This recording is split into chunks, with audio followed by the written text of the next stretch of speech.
Hi and welcome to Boom It's on the Blockchain. My name's Alastair Caithness, and each week I'm joined by guests to discuss blockchain, Bitcoin, crypto, tokenization, and everything happening in this space.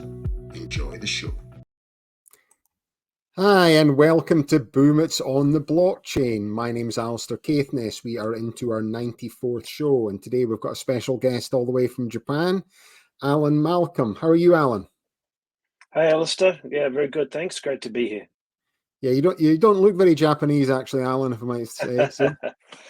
Well, I'd say I've been here for more than half my life, so 25, 26 years here in Japan. So parts of me are probably very Japanese. Do you want to hear my Japanese before we start? Oh, I'd love to. Here we go. It's probably a few years since I've done it. Maido morikarimaka. Bochi bochi denna. Oh, 素晴らしいですね。大阪弁。I think that means, hey, how's it going in Japanese slang, is it? Yeah, Japanese slang with a bit of a commercial edge to it. It's Osaka Western Japanese dialect. Very cool. I used to, when I was backpacking around Australia, in Perth in Australia, I actually shared a dorm with a Japanese computer programmer.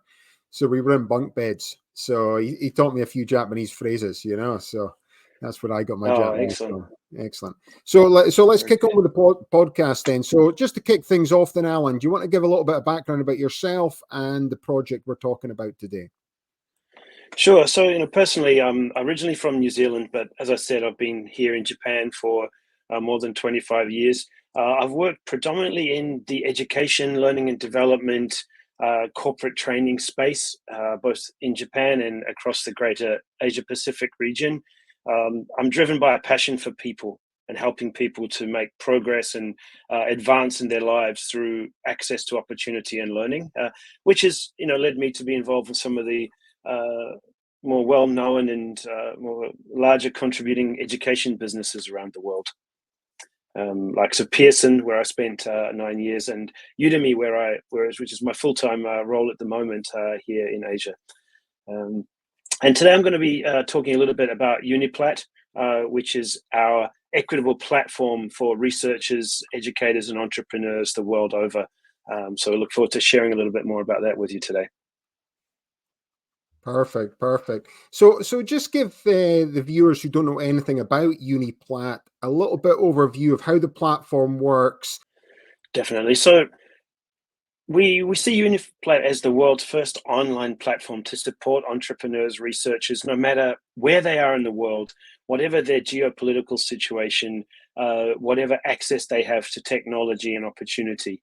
And it's about helping these entrepreneurs, researchers, and bringing them together with supporters from all around the world. I think we cover 196 countries, a platform where people can meet to create technologies, collaborate on projects, and support each other.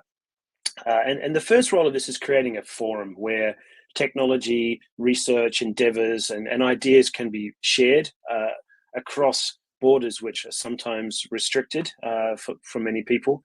And one of the key things, and the reason we've invested so much in technology, is to protect the rights of the people, the researchers, and the technology itself that's shared within the platform. There's a number of features within the platform which would allow this equitable research and support to go on. We make sure that regardless of the access that you have to specific technologies, you're still able to bring your ideas forward. So whether you're publishing written reports or whether you're using high definition streaming video to deliver, our platform will position your content equitably. One of the ways that we support entrepreneurs and researchers is we have an e-donation platform. So if you find something that interests you, you want to know more about, you want to support a researcher somewhere in the world, or you want to collaborate, you can use our token, but you can give e-tips through UNIPLAT as crypto assets, which are obviously a lot safer, stable for people to ultimately access and benefit from, again, regardless of where they are in the world. Another really cool thing that we do, because we're playing the decentralized field, where you have a world-leading or potentially influential piece of research, we help you to protect this using our smart contract technology and blockchain by offering a pre-IP service. So if you're not in a situation where you can go and register your research, but you're afraid of sharing it with the world, using blockchain and the smart contract technology, we're able to provide a proven decentralized record of you being the first person to bring this research or technology to public, which is extremely interesting, and again, very low cost comparative to actually seeking out a patent or registration. Yeah. So yeah, so a few interesting things. Last some questions on there then, Alan. So the first one you said about, so how many users are using the platform in terms of entrepreneurs right now? Oh goodness me, I haven't checked our recent stats, but we had some tens of thousands of users across the globe already, using in terms of viewers, and some thousands of contributors online at the moment as well. So if they're contributing, so what are these entrepreneurs actually building then? So if you go in and you look at the site, you will see there's a very broad range of content there, and we're not we're content agnostic in terms that we're not saying focus on science or focus on technology, but the one guiding principle behind our platform is the Sustainable Development Goals. Or global sustainable development goals. So if anything that you're doing, researching, thinking about environmental issues, about, for example, bringing higher quality of education to underprivileged people, or making it more equitable across the globe. So anybody who has a concept, whether that's a scientific concept or and I won't say ideological, but more of a infrastructure-based concept, they can bring this to UNIPLAT and they can share it and bring support. I mean, some people have some very specific projects around developing products which will contribute to, let's say, water purification or something like that in a place where that kind of technology is required. So if you had an idea, say I was living out in Ethiopia for argument's sake, and there's a big drought, and you've got ideas of, and then obviously they've got a lot of problems as well with water purification out there. So if I'm living in Ethiopia, I've come up with an idea for water purification, I find UNIPLAT.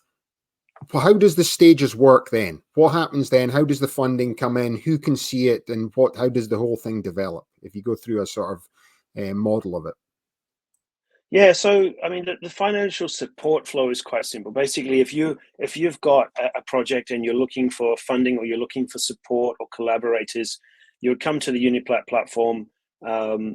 There's no fees for being involved in the platform. You register, you create your My Page, and then you can simply upload, whether it's a document, a recording, a video recording, voice recording of your research or your idea, and using the tags, hashtags, which we guide you on, or specific areas of interest that you tag, that will link you then to entrepreneurs, companies, and fellow researchers who would view your content. Once your content is viewed, interacted with, or supported, there's a rating system within the platform which would then lift your profile within certain sectors or within the entire platform to give you more visibility. Those who are working inside the community as either supporters or fellow entrepreneurs, researchers, they're obviously register their interests around specific topics. So when there's an update on a specific topic, that information is pushed out to them, at which point where you have requests for collaboration, or you would have, through the donation or e-tipping, people could actually look to fund your research or fund your projects as an individual, or companies could reach out to you through the platform, which we support facilitating, to actually invest and take things to a higher level. So there's a lot of that sounds similar to like maybe one of the early crowdfunding platforms. So how does it differentiate from, say, a crowdfunding platform? Yeah, so it's not specifically about just about funding.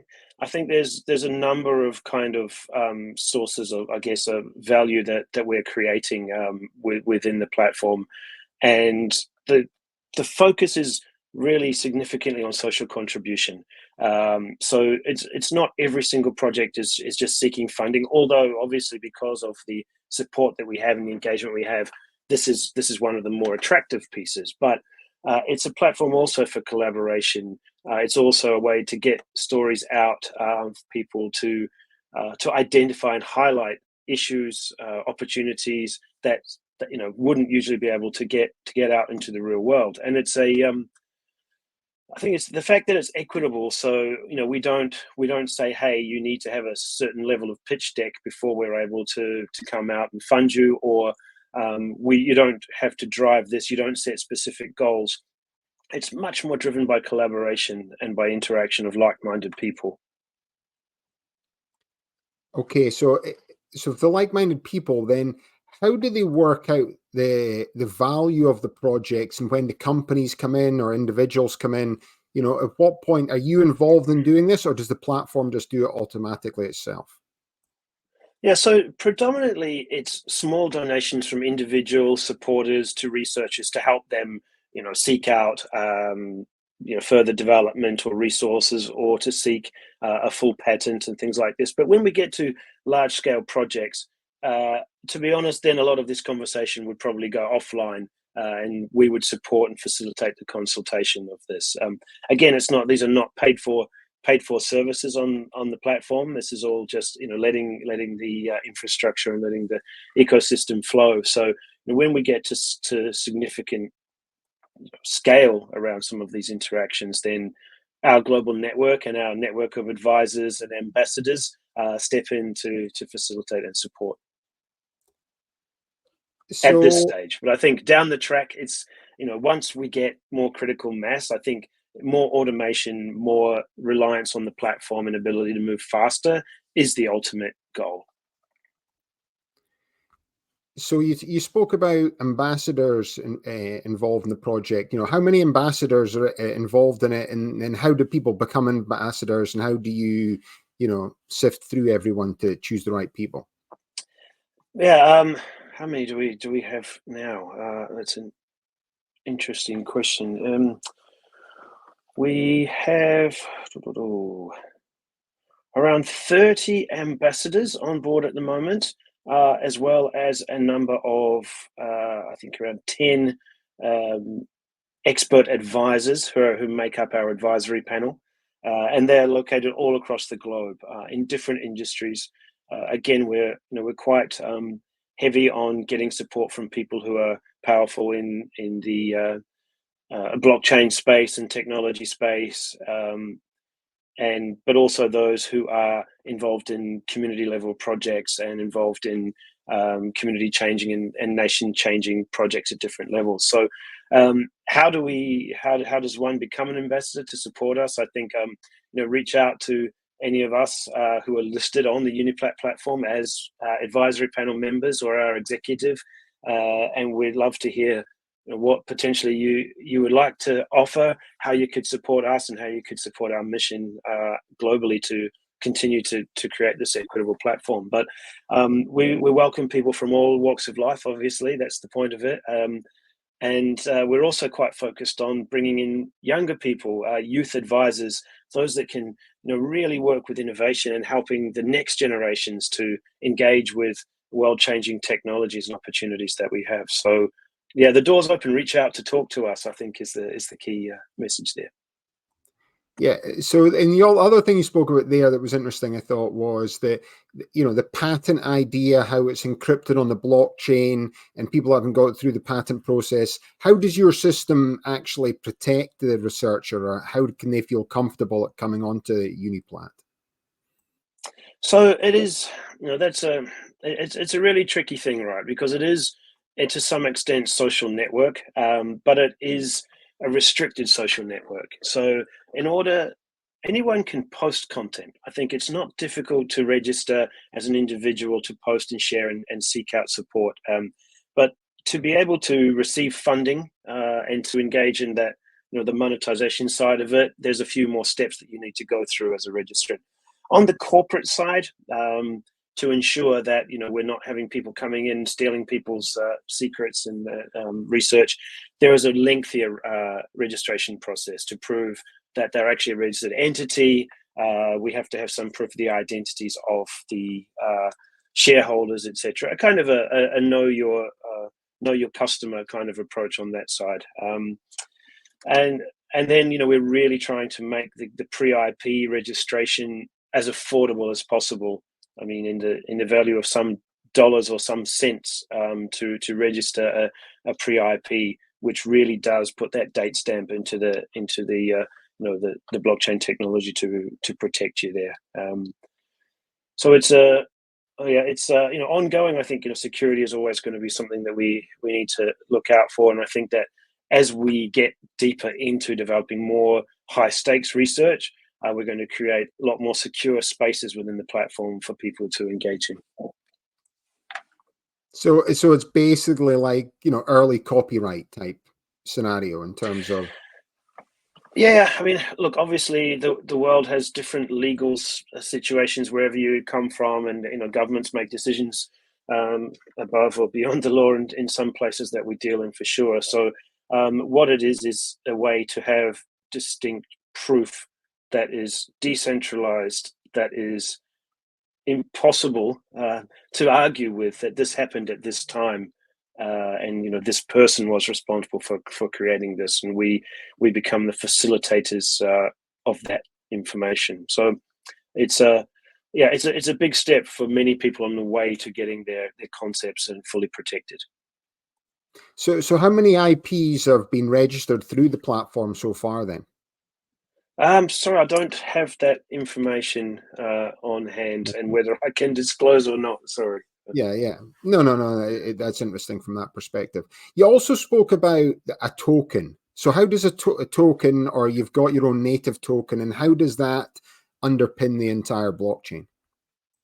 So, I mean, to be honest, the token came later. The platform was the first shift, first play in the first motion to build this platform. But as we looked at how we wanted to create a more and more equitable and more fair playground, engagement space, it became more and more obvious that we needed to have a consistent asset as a model for individuals to be able to interact. And we started to see that creating our own token that would be the core currency of everything that happened within UNIPLAT was definitely the way to go.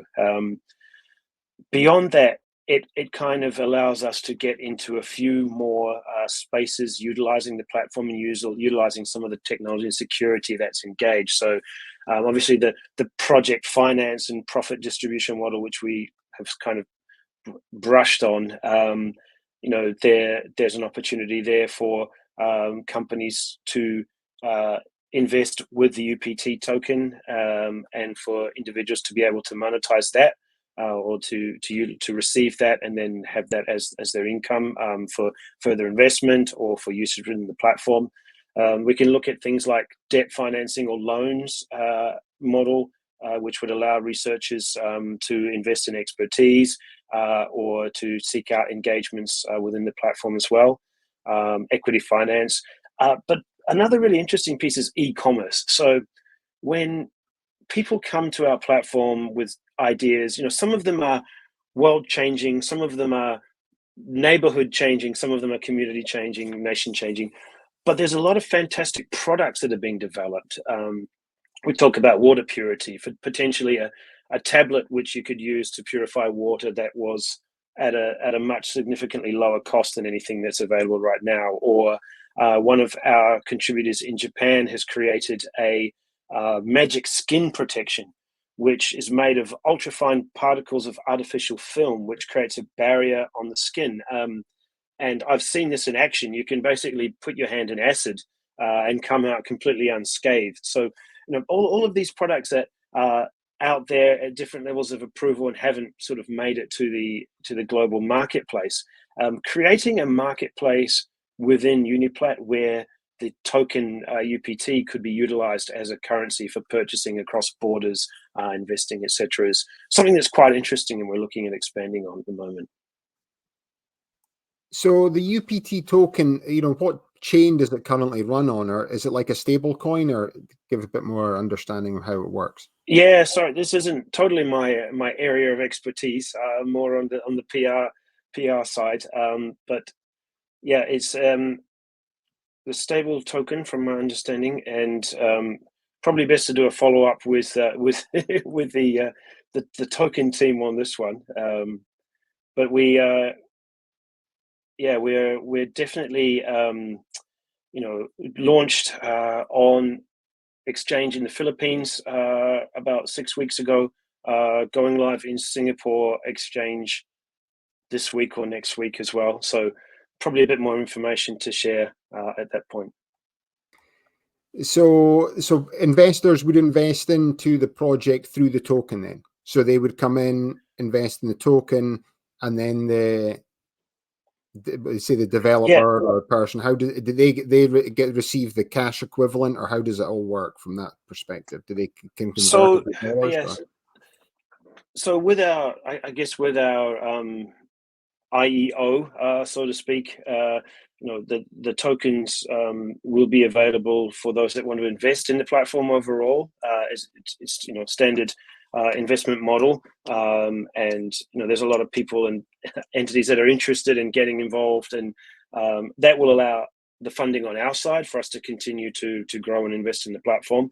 Inside the platform, in the same way, people would purchase tokens to then be able to use to fund others in the organization, or to purchase services such as the pre-IP registration, to purchase products through the e-commerce model and things like that. So, which then could obviously be converted back to fiat when that need arises. But the idea is to have everybody operating at the same value levels within the platform on the UPT token. So how does the researcher get funded at the far end of the project then?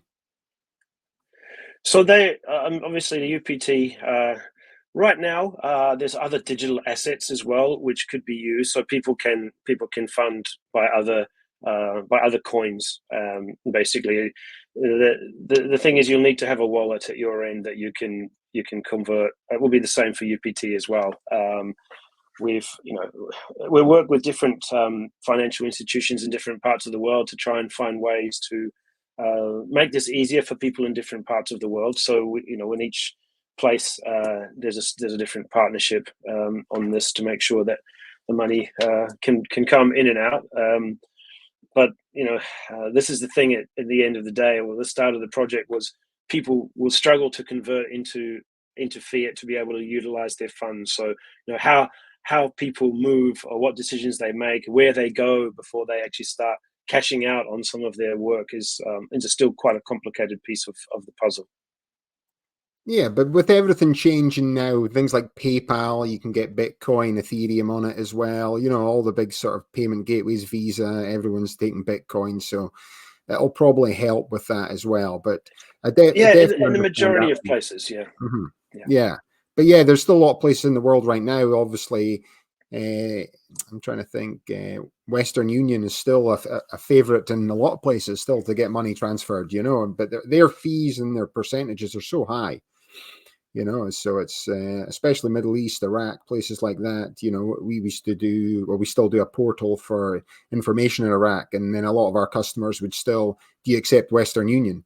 And you think, who actually uses that all the time? But it's just so many people still using those models. Yeah, well, I know a lot of nations in Africa are still very much, Western Union is a key model for transfers and things. And in some places that government obviously can have a lot more intervention on those kind of transfers, which is not always a great thing, depending on percentages what are high, motivations like people have. 17% and stuff. Yeah, totally. So there's a lot of infrastructure and logistics at the kind of the exit end of the equation that is still very, very challenging. And hopefully we can try to educate people more and more on how they can actually benefit more cross-border in a more equitable fashion as well.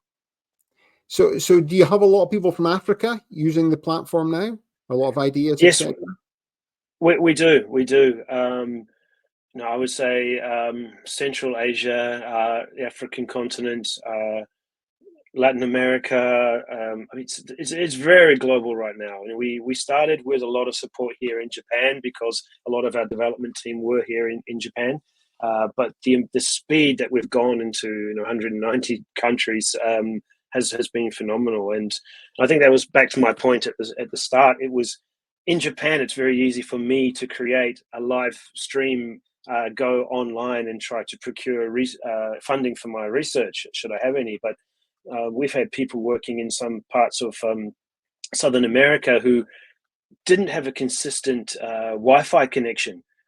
From an old BlackBerry phone, trying to upload their research onto our platform, and that obviously fueled some technological investment on our side. Changed our thinking a bit. That we thought we were equitable in terms of the entire platform, but actually the hurdle to getting your content onto the platform was quite high. So we've changed with the input from our audience, and we've given equal standing in terms of positioning in the platform and rankings to people based on where they're coming from and what technology they're able to access. Yeah, so there'll be a lot slower internet connections, allowing them to have difficulty uploading any content at all, is it?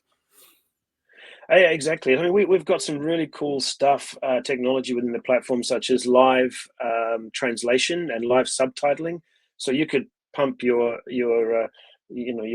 live transmission out in 20 languages and cover the world. But that's only a reality for certain sectors of our researcher community. It's great for where you can use it, but as you said, for those who are struggling with that levels of infrastructure, we try to make sure that the different models, whether it's a text upload, series of photos, it all has the same levels of exposure. And what about the education piece for it as well? Is there an education angle to the whole thing? Most definitely. I think education is a really big piece of basically, a majority of these sustainable development goals, and making sure that we can reach out to people wherever they are in the world, and give them opportunity to learn and to develop the skills and develop the understandings, and access quality education to be able to support economic growth, to be able to work on the other initiatives such as zero hunger or no poverty, and ultimately climate action. So I think personally I'm from the education space, so I really strongly believe in this, that our sustainable development goals start with education. So again, it's coming into the UNIPLAT platform and seeing how people are struggling across the globe, how they're thinking up new and innovative ways to solve issues around other sustainable development goals. That in itself is as an opportunity for education. And I think we continue through our work with younger platform members, younger kind of contributors, to have them to share back the global experiences that they're having into their communities. And we do things in the Philippines, for example. We fund and support a pitch deck competition for high school students who have ideas focused on sustainable development goals. One of it is looking at rural communities and finding a way to allow them to have a better fair trade system from their agricultural products that would limit the amount of waste, but also maximize the amount of kind of return that farmers could get on their produce by creating a multi-region market platform. This is created by high school students in the Philippines with their specific national context and challenges in mind. And this is the kind of thing that we really want to support. So when that gets put onto the platform and through the competition gets the support of some of our advisors, you can imagine that how quickly people would flock to something of that extent. So if someone becomes like an investor in one of these projects, is there any payoff for them when they become successful, or where do you see how that evolves? Yeah, so I mean, ultimately, when you're investing in a project like this, that's a pretty standard. And once you get to that level, it's less that Uniplat facilitates that. It's, we support the communication, we support the introductions, between the individuals, and we'll continue to advise. Most likely more on the contributor side, those that need a bit more professional support. We continue to look after them, make sure that the companies are working in their best interest as well. But it becomes a simple investment, sponsorship or investment, whichever way that the corporation or individual wants to look at it.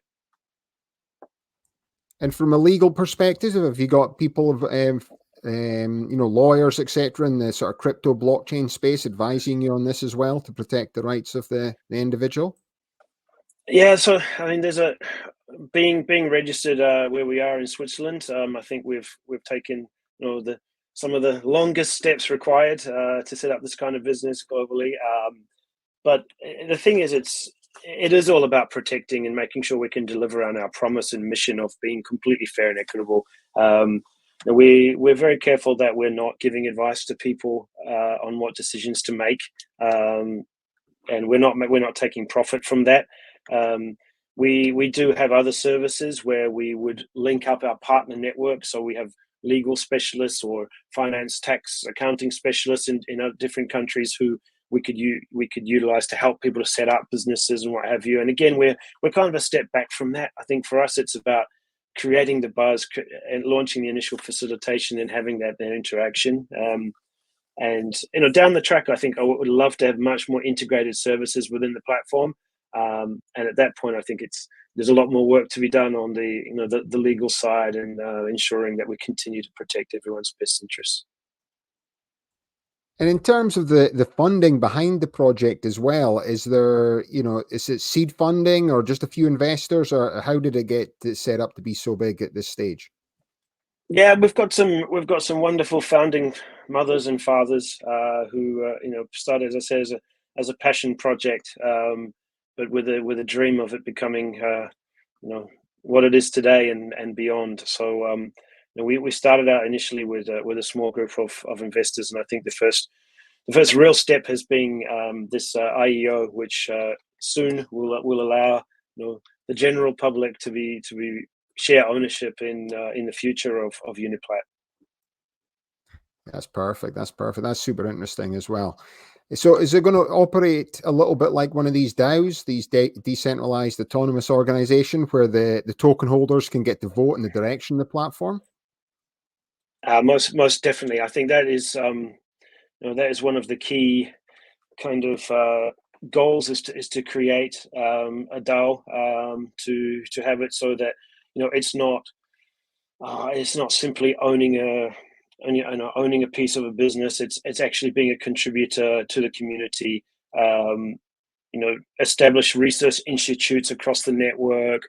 Everything that we do, decisions we make, and how we move will be true to our initial kind of vision of becoming equitable and servicing people no matter where they are across the globe. Yeah, that's excellent. That's excellent. So, so where do you see the platform in the next 12 to 18 months? Where's the growth going to come from in terms of users of the platform and investment into the platform? Yeah, so I think moving towards the decentralized autonomous organizations you just talked about, I think once our services, the platform and the technology itself is really fully formed, and I think we're almost there right now. I think we'll start looking at how we monetize the entire kind of platform a little bit more and allow more of this more kind of the e-tipping and things to start driving more action and being more supportive of the researchers. So I think the one token equals one vote thing, using off-chain voting, and bringing people more publicly into the conversations around where we go with UNIPLAT is probably going to shift us to that next level of critical mass in terms of market recognition. I mean, we've grown to this scale of users, as we were talking about before, to the point where I'm not even sure how many people we have online anymore, without really having a massive sort of PR campaign. It's all been very organically driven through people who hold interest. So I think the next 12 to 18 months is the token will start to establish itself as a true currency. It will fuel some more activity within our platform, start to generate more revenue, benefit for both sides of the platform, and yeah, our global network of partnerships will continue to grow, and then look at how we grow things like facilitators within the platform, or stables of researchers, as I like to call it, to create more opportunities for people to really collaborate together. I think it's that we're at the point now of having much more sort of public brand recognition. Yeah, that's excellent. That's excellent. So just as we're coming to the sort of end of the podcast, then, Alan, can you tell everyone a little bit more about how can they find out more information about the project? Where can they register, and all that good stuff? Yeah, it's pretty simple. If you just head online from whichever device you have in your hand or on your desk at the moment to uniplat.social. There's a great video that comes straight up that you can see in a number of different languages, the guidance there that will show you what UNIPLAT is, what our mission is. You can sign up for free. You can start sharing your research. You can connect with other people across the platform. You can see some of our advisors listed on the homepage there. You can see some of the content that people have already shared, and you can really just become part of our community and see how it works. So UNIPLAT, UNIPLAT.social. That's where to go. Perfect. Well, appreciate busy guy, and it's late for me in California. And is it early morning for you out there in Japan right now? Early afternoon on a very rainy day in Tokyo. Early rainy day in Tokyo. Okay, perfect. Oh, well, I appreciate your busy guy then, Alan. So thanks very much for taking time to come on and join us in the podcast. Appreciate it. Thanks for having me, Alastair. No problem at all. My name's Alastair Caithness. You've been watching Boom It's on the Blockchain. Have a nice day.